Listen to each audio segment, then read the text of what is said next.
Hoy vamos a hacer lo que en ajedrez se llama gambito de dama.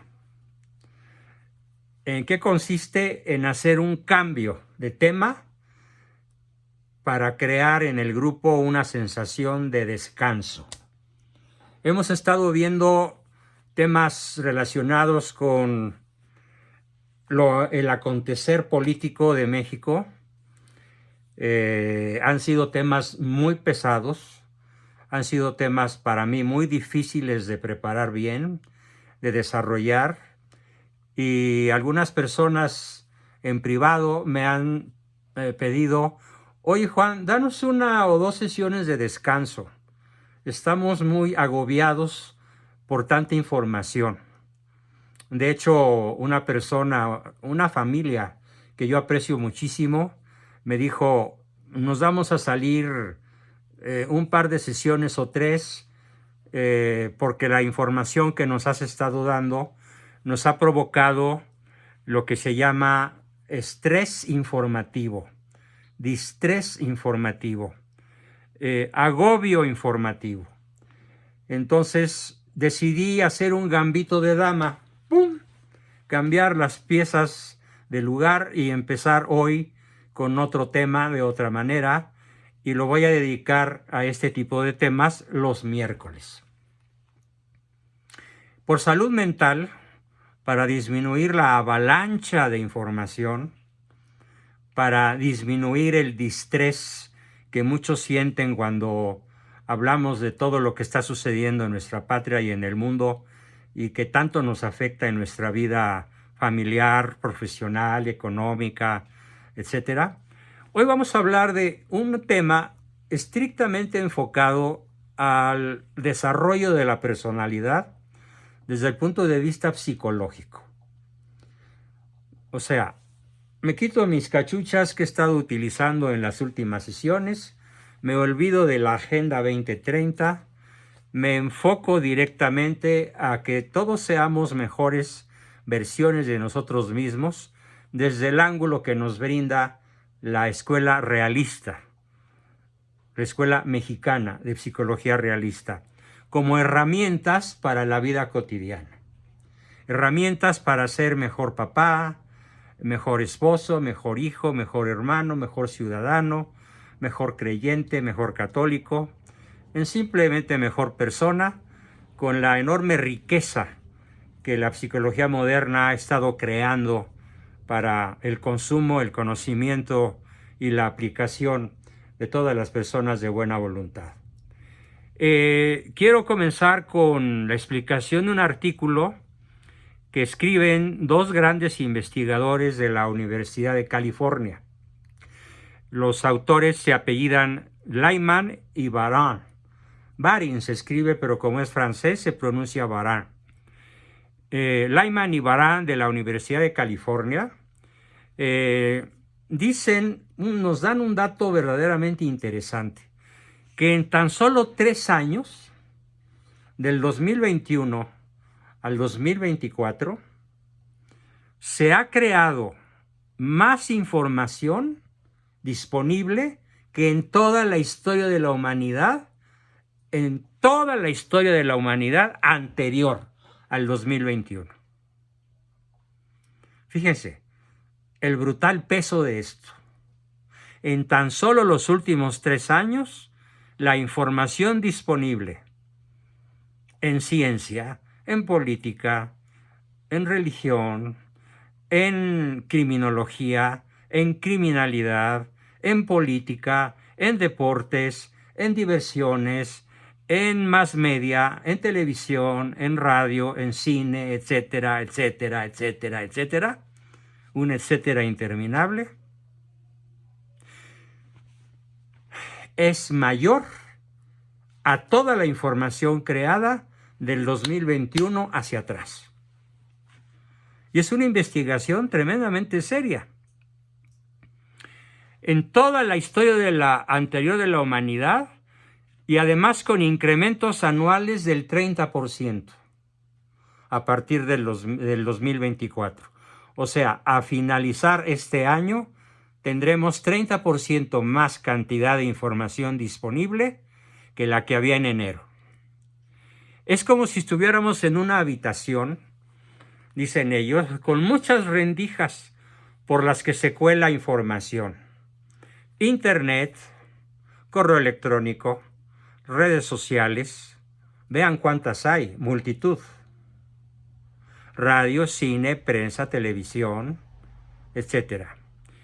Diariamente recibimos una cascada, una avalancha de información imposible de digerir.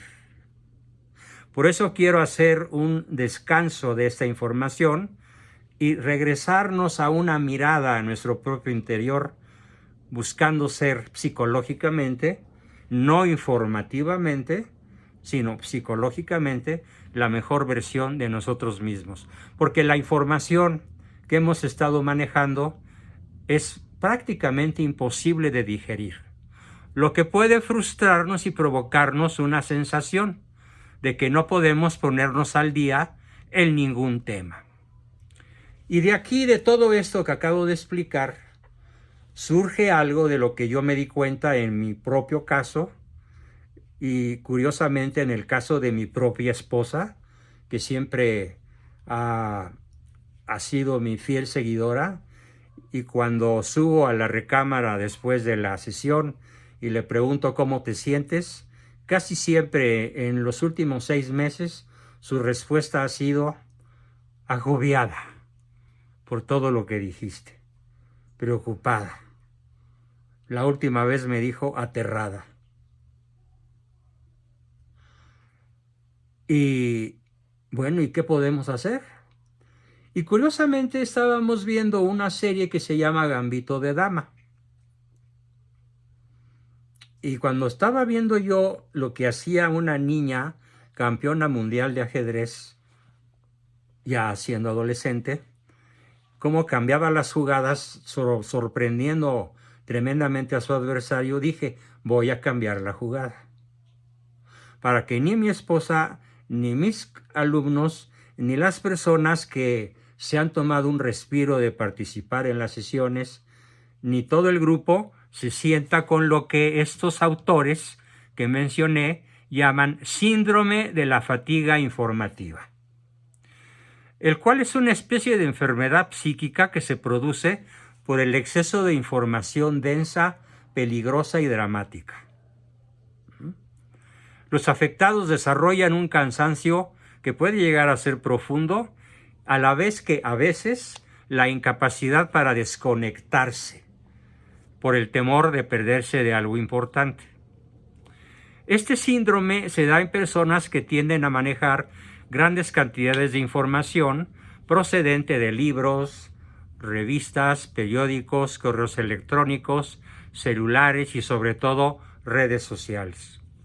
Los síntomas más destacados pueden ser distrés, ansiedad, confusión, superficialidad, falta de atención, además de daños en las relaciones interpersonales. Porque todo este tipo de información que hemos estado viendo pueden alterarnos nuestro estado de ánimo y puede ser que sea la base para darle al cónyuge, al hijo, al amigo, al hermano, al papá, una respuesta malhumorada. Y por lo tanto, también esos autores nos comentan que durante siglos hemos asociado el tener más información con tener más poder o con tener más libertad. Pero como todo en la vida, cuando la información llega a ser excesiva, en vez de estar a nuestro servicio, se vuelve en contra nuestra. Por lo tanto, toca hacer un gambito de dama, un enroque del rey y cambiar el enfoque en nuestras sesiones de los miércoles para regresar al ámbito estrictamente psicológico, en donde todos vamos a buscar con algunas reglas que a continuación voy a explicar, la búsqueda de la mejor versión de nosotros mismos con herramientas sumamente prácticas, pero no ligadas a ninguna clase de información del mundo exterior. manteniéndonos con la información estrictamente necesaria en la vida moderna, es cierto, pero la estrictamente necesaria, no excesiva, nos ayuda a tomar buenas decisiones, pero el problema nos surge cuando sobrepasamos el umbral de la información que somos capaces de asimilar y procesar, lo que nos lleva frecuentemente a empeorar nuestra capacidad analítica, nos conduce a tomar decisiones erróneas y, como ya comentamos, aparece una enorme ansiedad. Me lo comentaba hoy nuestro buen amigo y abogado del grupo y cofundador del movimiento de Viva Cristo Rey. Es un escrito que él me lo mandó hace rato a WhatsApp, se los voy a compartir, donde nos cuenta que hay literalmente miles de familias que están huyendo de México por miedo. Y son personas muy informadas, son personas de alto nivel. Ahí les van 2 casos. Se va Bimbo de México. Imagínense lo que implica. La empresa más importante del continente se va de México. Esto, para mi gusto, es un error grave, porque todavía no ocurre nada real que nos permita inferir que el comunismo está a la vuelta de la esquina. Si habrá de llegar, será un proceso muy lento, muy astuto, con mucho cuidado. Y nos va a dar tiempo de pensar muy bien las cosas, pero no de salir despavoridos. Lo cual es un error, porque es un error de precipitación. Yo aconsejo, como terapeuta profesional y también como católico que cree en la providencia, que florezcamos donde estamos plantados y que si en un momento dado, como a Moisés, como a Lot, como a Abraham, nos toca cambiar de país y salir huyendo, nos lo dirá el Espíritu Santo de 1000 formas como Él actúa en la humanidad. Pero por lo pronto, cautela, serenidad, contención, inteligencia, racionalidad. Y no dejarnos espantar por el exceso de información. Nos lleva a tomar decisiones erróneas y aparece una enorme ansiedad que obliga a muchas personas a irse de donde han crecido. Ahora bien, la información para convertirse, fíjense bien, la información, y eso para mí también es una lección que yo estoy aprendiendo de estos 2 autores californianos. Porque como se los he platicado en otras ocasiones, yo no dejo de aprender. Para poder enseñar media hora, necesito leer o estudiar 5 o más. Porque si no, ¿qué voy a transmitir? Entonces, la información tiene que convertirse en conocimiento. Pero para que la información se convierta en conocimiento, se necesita reflexión. Reflexión. Y nosotros los católicos necesitamos que esa reflexión sea una forma implícita o explícita en nuestra oración, en la cual le pedimos luz al Espíritu Santo para actuar de manera más reflexiva y que la información se pueda convertir en conocimiento. Y esta, a su vez, en sabiduría. Y la sabiduría de máximo nivel consiste en hacer con alegría, o al menos con resignación, la voluntad de Dios. Para eso rezamos todos los días varias veces el Padre Nuestro. Hágase, Señor, tu voluntad, así en la tierra como en el cielo. ¿Qué hacer entonces? El primer consejo que yo hago mío de este par de psicólogos de alto nivel, que son investigadores y que sustentan el producto de sus investigaciones en centenares de miles de casos, porque están en una cultura muy colaborativa con este tipo de informaciones, nos dice que ante todo tenemos que estar bien informados, pero no en cantidad, sino en profundidad. Y sobre todo en nuestras áreas de interés. Porque dicen ellos, cuando busques o recibas información, tienes que tener muy claro cuáles son tus objetivos en la vida, tus temas preferidos, objetivos y temas preferidos, y dirigir tu atención hacia ellos, para que la información se convierta en conocimiento y en sabiduría. Y no te disperse, no te haga fracasar, no te distrese, no te paralice, no te provoque ansiedad.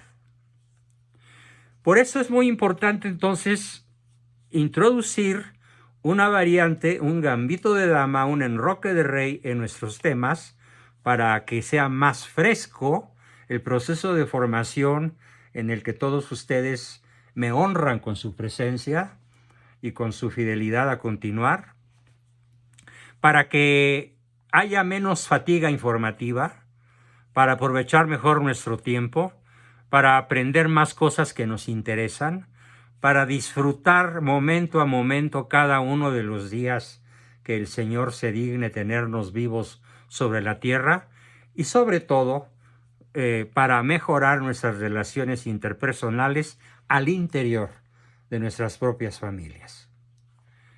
Bien, entonces con esta base sobre este aspecto de disminuir la fatiga informativa, los miércoles no vamos a dar información.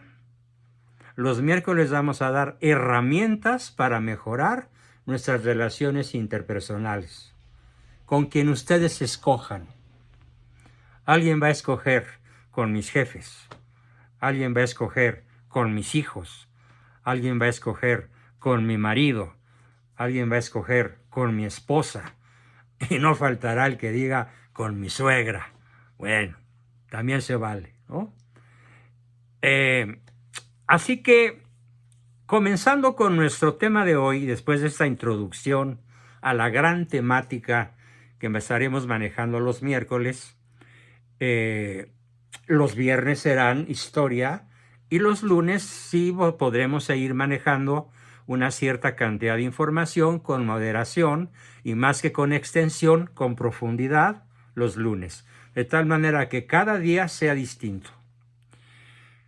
Para empezar, hay 7 frases o 7 enunciados, o como se dice en castellano, 7 oraciones gramaticales que son verdaderamente detestables, porque disparan la emoción negativa y colocan al prójimo en posición defensiva.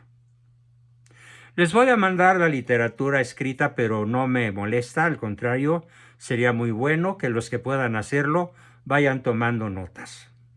Porque recuerden que si escribimos, escuchamos y miramos, el aprendizaje entra por 3 vías: por el oído, por los sentidos y por la inteligencia. La primera frase que conviene evitar es: ¿me entiendes? Cuando discutimos, ¿me entiendes? O ¿no me entiendes? O ¿qué no entendiste? Y todas las variantes posibles que involucran una especie de ofensiva que supone que el interlocutor es tonto y no me entendió. O a lo mejor no es tonto, pero lo consideramos lento o no tan inteligente como a mí. Por lo tanto, le decimos, ¿me entiendes? ¿O no me entiendes? ¿O no puedo creer que no entiendas? Y cosas similares. Vamos a eliminarla totalmente. Pero al mismo tiempo que les digo qué conviene eliminar, les voy a decir qué conviene decir. ¿Qué conviene decir en lugar de ¿me entiendes? Y todos los parecidos. Conviene decirle al otro, ¿me explico? ¿Me expliqué? ¿Me di a entender? Lo que te dije, ¿Pude decírtelo de manera que pudiste captarlo? Las palabras que utilicé, ¿me di a entender con ellas? Si tenemos que colocarnos nosotros en una posición de humildad, haciéndole sentir al otro que si no entendió, no es por su culpa, sino es porque yo no fui suficientemente explícito, suficientemente claro o suficientemente explicativo en lo que traté de hacerle ver. Es la primera. Vámonos a la segunda. La segunda es decirle a alguien, estás mal. Desde el año 1960, fíjense, ya pasaron, 64 años. Desde 1960, un gran autor, bueno, dos grandes autores, Thomas Harris y el argentino Bela Szekely, y se me escapa el nombre de otro norteamericano en estos momentos. Eric Verne, no era americano, era canadiense. Explicaron y enseñaron de una manera muy brillante que lo correcto en las relaciones interpersonales, más que lo correcto, lo caritativo en las relaciones interpersonales, es siempre dar un mensaje explícito o implícito que significa tú estás bien y yo estoy bien. Y si tienes algo en lo que estás mal, yo de todas maneras te acepto. Y te pido que si yo tengo algo en lo que estoy mal, de todas maneras me aceptes. Y por eso el libro del Dr. Harris más importante se llama Yo estoy bien, tú estás bien. Así que nunca le digan a nadie estás mal. De hecho, ya Jesucristo condena esta expresión. Y dice algo muy serio. El que llamare raca a su hermano, reo es de condenación. ¿Qué es raca en arameo? Estás mal. Eres tonto. No entiendes. Eres menso. O la parafernalia, la palabrería mexicana que pinta de manera muy cruel esta condición que suponemos que el prójimo tiene. Pero yo no, porque yo soy muy listo, ¿no? Entonces vamos a eliminar la palabra, la expresión estás mal. Sobre todo si está la persona, la interlocutora nuestra, en presencia de otros. O sea, decírsela en público. Esto para nuestros hijos, por ejemplo, es terriblemente humillante. Decirles, estás mal, hijo.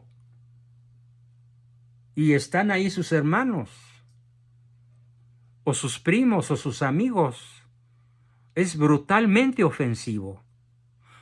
Vamos a eliminarlo. Y en vez de decirle al otro que está mal, vamos a decirle, oye, ¿no sería mejor si consideraras este otro punto de vista? Oye, ¿no sería mejor que tú y yo pidiéramos consejos sobre el tema? Oye, ¿no sería mejor que dudaras de lo que me estás diciendo? Ya a un adulto inteligente se le puede incluso dar un término muy profesional. Oye, te invito a practicar el escepticismo metodológico sobre aquello que tú crees, porque puede ser que descubras algo mejor de lo que hoy crees, en vez de simplemente decirle, estás mal. Esa fue la segunda. La tercera es decirle a alguien, no estoy de acuerdo contigo. Eliminemos esa expresión. No estoy de acuerdo contigo. ¿Por qué mejor no le decimos, veo tu punto de vista, veo tu punto de vista? Sin embargo, considero que, y ahí te va mi punto de vista. Pero yo respeto tu persona como tú respetas la mía, aunque nuestros puntos de vista sean divergentes. Esto evita la ofensa de decirle al otro, No estoy de acuerdo contigo. La cuarta es decirle a alguien, no te creo. ¿Por qué? Porque de forma indirecta es llamarle mentiroso. No te creo porque me estás mintiendo. No te creo porque no sabes. No te creo porque eres un ignorante. No te creo porque estás lerdo, porque estás tonto, porque no sabes. No. No conviene decirle esto. Es muy ofensivo. ¿Por qué mejor no le decimos, oye amigo, oye hermano, oye papá, oye esposo, oye mi hijita, oye mi amor? Fíjate que yo he escuchado otras opiniones sobre lo que tú acabas de decir y eso abre un diálogo. ¿Cómo qué opiniones? Bueno, te platico lo que dijo fulano, lo que dijo Aristóteles, lo que dijo Sócrates, lo que dijo mi abuelo, lo que dijo tu tía sabia. Pero esto elimina el decirle a alguien, no te creo, porque es muy ofensivo. Y de esta manera conservamos la relación con empatía, aunque podamos tener puntos de vista divergentes. La quinta que no conviene utilizar es tú deberías o tú debes. Eso genera mucha rebeldía. Tú debes obedecer, tú debes estudiar, tú debes. No, a ver, espérenme. ¿Por qué no cambiamos el tú debes por el te conviene? Qué diferente se oye, mijito, te conviene repasar otra vez la lección. Mijito, te conviene no jugar tantos videojuegos y poner más atención a las tareas de tu escuela. Mijito, te conviene irte a confesar, te conviene acompañarnos a misa cuando vamos en familia todos. Te conviene. ¿Y por qué me conviene, papá? Por A, B y C, D. Pero si yo le digo, tú debes, rompo el diálogo, rompo la empatía y genero rebeldía. La sexta, que yo aconsejo que nunca utilicemos, es decirle al otro, tú nunca. Tú nunca me escuchas, tú nunca obedeces, tú nunca llegas temprano, tú nunca estudias, tú nunca cumples con tu deber, tú nunca tiendes tu cama, tú nunca. O al revés, tú siempre. Tú siempre metes la pata, tú siempre eres desobediente, tú siempre te portas mal, tú siempre eres malagradecido. No, señores, vamos a eliminar el nunca y el siempre. Porque además, si lo observamos con atención, la mayor parte de las veces que le decimos a alguien tú siempre o tú nunca, lo hace una sola vez. Y por una sola vez que no lo hizo o que sí lo hizo, ya le salimos con el tú nunca o con el tú siempre. Lo he visto en infinidad de familias. Doctor, es que es nada más hoy es el primer día de junio y julio que olvidé tender mi cama. Porque además salí disparado a la escuela y mi mamá me dijo, tú nunca tiendes la cama. Pero la he tendido 40 veces. Y solo una no la tendí. Pero la mamá, agresiva, neurótica, autoritaria, le dijo, tú nunca tiendes tu cama con una sola vez que no la tendió. O como el marido que tiene 6 meses de abstinencia y un día se le pasan las copitas y la mujer le dice, tú siempre llegas borracho. Pero es una vez, o a lo mejor 3, pero nunca aplica el nunca y nunca aplica el siempre. Porque el nunca y el siempre solo se dan en la física y en la química. Nada más. O en la astronomía. La Tierra siempre da vueltas al Sol a 108,000 kilómetros por hora, siempre. Velocidad cósmica constante. La luz siempre viaja a la misma velocidad, siempre. 300,000 kilómetros por segundo. El agua siempre es H2O, pero no aplica a las personas. Lo que aplica es a veces. Lo que aplica es en esta ocasión. Lo que aplica es hoy. Lo que aplica es por única vez. Lo que aplica es rara vez. Lo que aplica es a veces. Todo eso es correcto, según el caso. Pero lo que siempre será incorrecto y agresivo es el juzgar la conducta del otro con el nunca y el siempre.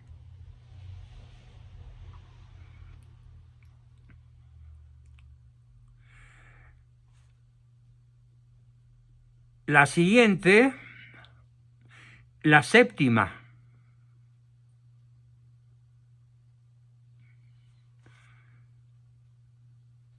es una cosa que en psicología de los juegos psicológicos se llama el juego del sí pero. ¡Ay, qué bonito vestido! Pero resaltan tus llantitas. ¡Ay, qué lindo sombrero! Pero te ves medio anticuada. ¡Ay, qué rico cocinaste! Pero es lo mismo de toda la semana. ¡Ay, qué bueno que llegaste temprano! Pero estoy muy ocupado. El pero es demoledor. Porque primero ensalzamos a la persona y después le damos jaque mate. Instantáneamente. El pero es seguido de algo que anula la primer parte de nuestra expresión hacia el prójimo. Entonces vamos a eliminar el pero para siempre.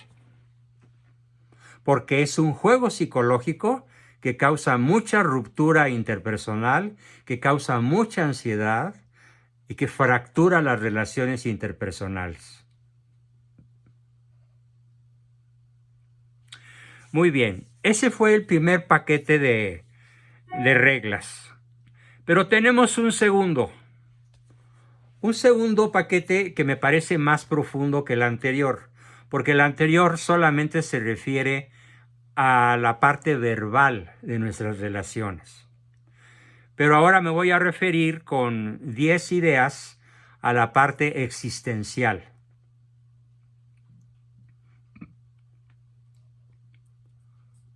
Por ejemplo, lo primero que conviene hacer para lograr la mejor versión de nosotros mismos es levántate todos los días y aunque no te sientas bien, decide estar bien. El poder de la mente es formidable. Un caso muy cercano que me tiene todavía asombrado es el caso de mi hijita Paula Guadalupe, que recibe la noticia de un cáncer del pulmón e inmediatamente se pone en posición mental de combatir el cáncer. La siguiente consulta, el cáncer había avanzado. La tercera consulta, el cáncer había avanzado. Pero ella siguió luchando. Y en la quinta consulta el doctor le dijo, se ha detenido el avance del cáncer. Pues, ¿qué está usted tomando? Nada, doctor, estoy decidiendo vencer al cáncer. 3 años después, la dieron de alta al 100%. No es el único caso que conozco, pero es el que más me ha impactado porque es el que más cerca me ha tocado. Esto implica entonces que en la vida la actitud mental es lo que puede llevarnos a tener control de nuestra vida y tener éxito, o perder el control y fracasar. Y para eso Dios nos dotó de una facultad formidable, la voluntad. Y no perdamos de vista algo que la psicología realista nos enseña. La voluntad es un músculo, ¿sí? Es un músculo. Es como un conejo, como el bíceps. Si yo lo ejercito, aumenta su volumen y aumenta su fuerza, aumenta su elasticidad, su agilidad y su potencia. Igual que las articulaciones cercanas. Si yo no lo ejercito, pues ya estaría todo flácido, todo cheche, como decía mi abuelo, no a los 82, sino desde los 60. Entonces, el ejercicio de la voluntad, el levantarse intencionalmente a una hora temprana, razonable, tampoco se trata de madrugar, si no es necesario, pero sobre todo ese despertar con oración y con ánimo, incidir en el propio ánimo para estar preparado para vencer las dificultades que se presenten durante el día. Atendiendo a algo que es muy teológico, Dios nunca te colocará en una situación tan peligrosa que no la puedas enfrentar. Sobre todo en el aspecto espiritual. Esa es la regla número 1. La regla número 2. Cuídate. Cuídate. Nadie podrá tener tanto cuidado de ti como tú mismo. Cuida tu dentadura. Lava tus dientes a cada comida. Cuida tu sueño. Si puedes dormir el ideal, 8 horas, magnífico. Si no, si tu trabajo o tu estilo de vida no te lo permite, cuando menos 6, cuando menos 6. 7 ya no es malo. Cuídate. El sueño nos da de comer al cerebro. El cerebro se repara durante las horas de sueño. El cerebro se alimenta durante las horas de sueño. Esa es la regla número 2, el autocuidado. Por eso el segundo mandamiento, o la segunda parte del primer mandamiento, nos dice, como a ti mismo. Ama a tu prójimo como a ti mismo. Hay que hacer énfasis en el a ti mismo, el a nosotros mismos. No es narcisismo, no es soberbia, no es egoísmo. Recuerden una cosa que alguna vez dije y hoy la repito. Nuestro cuerpo es templo vivo del Espíritu Santo. Hay que cuidarlo. Es un don de Dios. Esa fue la regla número 2. La regla número 3. Si tú no te enfocas a lograr tus objetivos, tus grandes sueños, tus grandes metas, tus grandes ideales, te va a pasar algo terrible. Alguien te va a contratar para que trabajes a favor de sus sueños y tendrás que hacer a un lado los tuyos. Por eso no dejes de preguntarte, ¿qué quiero en la vida? Y no me estoy refiriendo al objetivo principal de nuestra vida, que es salvar el alma. Me estoy refiriendo a metas terrestres, a metas alcanzables en esta vida. Si tú no luchas por ellas, alguien te va a contratar para que tú trabajes en favor de las de otro. Y te va a quitar todo el tiempo que necesitas para trabajar por tus propias metas, por tus propios ideales. La cuarta, cuando tengas éxitos o hagas el bien, hazlo de modo silencioso. Pon el huevo y no seas gallina, no lo cacarees. Deja que otros te reconozcan. Pero tú no digas, miren, miren, miren lo que yo hice, qué grande soy, qué inteligente soy. Deja que otros te lo digan. Trabaja silenciosamente y haz el bien silenciosamente, como nos lo dice el Evangelio, que tu mano izquierda no sepa lo que hace tu derecha.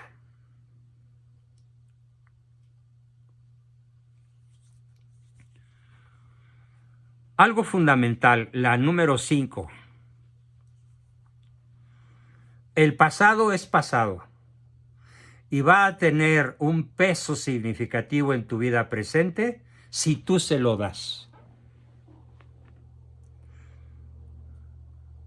Miren, si yo actuara conforme al pasado que tuve entre mis 6 y 9 años, yo hoy sería un delincuente, un homosexual, un resentido, un fracasado, un nini, un bueno para nada. Pero por fortuna, después de esa terrible etapa que sufrí entre mis 6 y 3 y 9 años, mi padre me dijo, ya es pasado, hijo.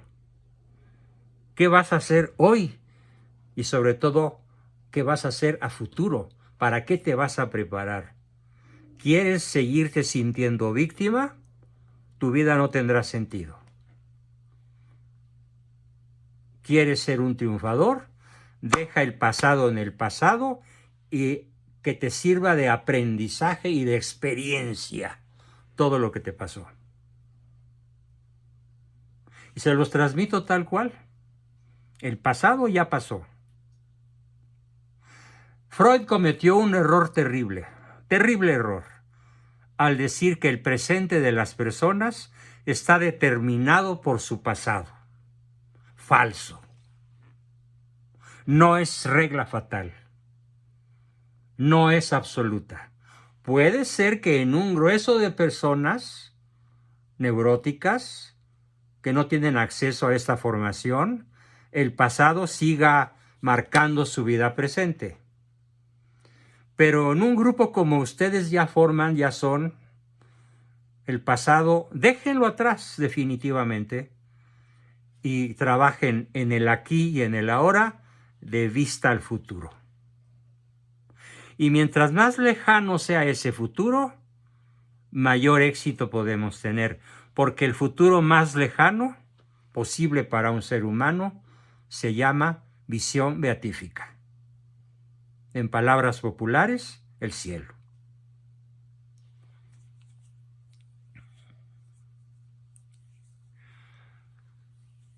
Número 7.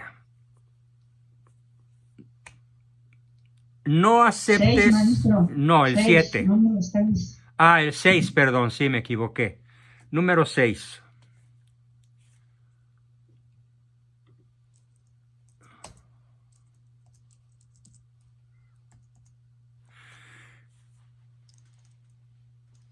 Voy a renumerar. 6. El trabajo que realices, ama de casa, médico, ingeniero, veterinario, cartero, barrendero, lechero, gerente, ejecutivo, CEO, el que sea, que tenga un objetivo: servir cada día mejor a quienes conviene servir. Eso te hará la mejor versión de ti mismo. Copio las palabras precisas de un gran poeta libanés: el que no vive para servir, no sirve para vivir.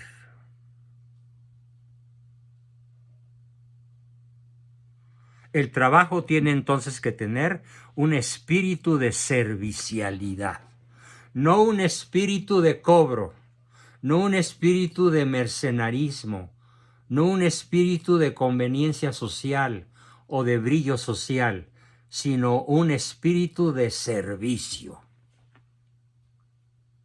Y eso te hará el mejor ser humano posible. Ahora sí, el 7. Si personas incongruentes o que tienen antivalores o que tienen un estilo de vida contradictorio al tuyo intentan darte un consejo, dale las gracias, pero no lo apliques, porque no están en sinergia con tus propios objetivos.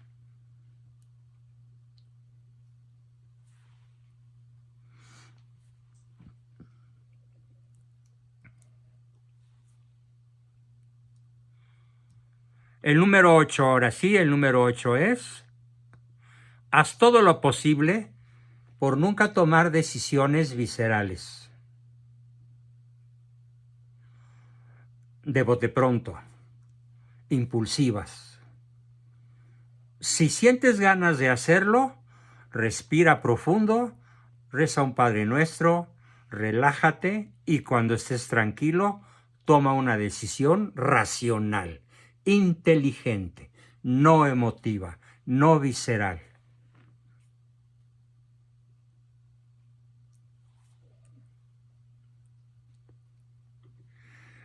La siguiente me encanta. Busca personas que sean mejores que tú, en algo o en todo.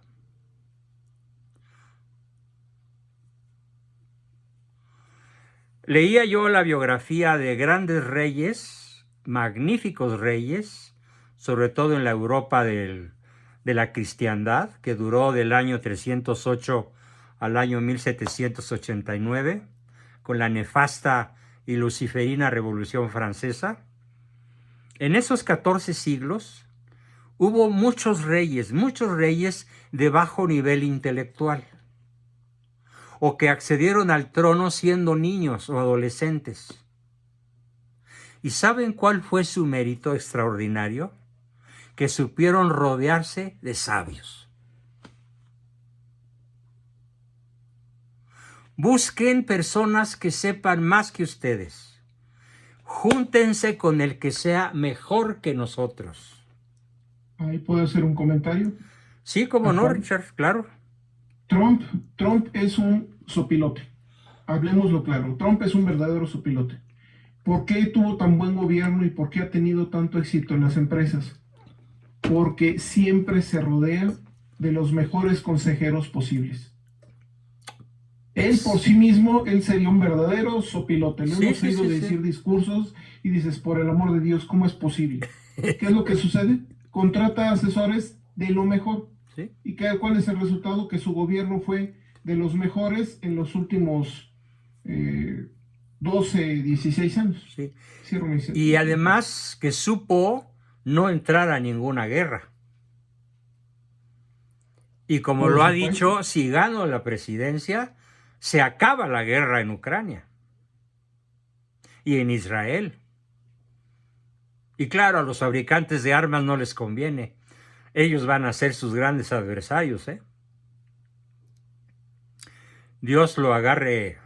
A ver si no lo matan. A ver si no lo matan. Con toda tristeza. Sí, a ver si no lo matan. sí. Espero que no. Es un riesgo muy alto el que corre él. Y el último, que es probablemente el más difícil y que se deriva de aquella famosa frase de Cristo cuando dice: no te fijes en la paja del ojo de tu hermano, sino en la viga que traes en el tuyo. O sea, no te importe la vida de los demás cuando meten la pata. Que no te importe para criticarlos, que no te importe para censurarlos, que no te importe para mandarlos al diablo, que no te importe para pelear con ellos. No. Mejor, olvídate de sus errores y concéntrate en los tuyos. Exclusivamente en tus errores de los cuales te puedes dar cuenta. Y acepta el consejo de quien te haga ver un error tuyo. Y si se equivocó, no pelees, asume que se equivocó y da las gracias de todas maneras. Y si te es útil, con mayor razón. Perdemos demasiado tiempo y energía fijándonos en los errores de los demás. Es que mi marido, es que mis hijos, es que mi mujer, es que mi papá. Espérame, ¿y tú? ¿Qué dirán ellos de ti? Mejor dilo tú de ti. Mejor concéntrate tú en ti. y trabaja contra tus errores, no contra los demás. Bien, esto es el retorno, el gambito de dama, que hace que no adquiramos información del entorno, sino que de una forma inteligente, disciplinada, caritativa con nosotros mismos, volvamos nuestra mirada al interior y hagamos un examen de todos estos puntos que hoy nos hemos obsequiado, porque considero que es un obsequio para mí mismo y para ustedes, y echarlos a andar de inmediato, hoy mismo antes de medianoche. Bien, con eso termino mi exposición y todavía tenemos un ratito para preguntas, comentarios, aportaciones, dudas, etcétera, como siempre.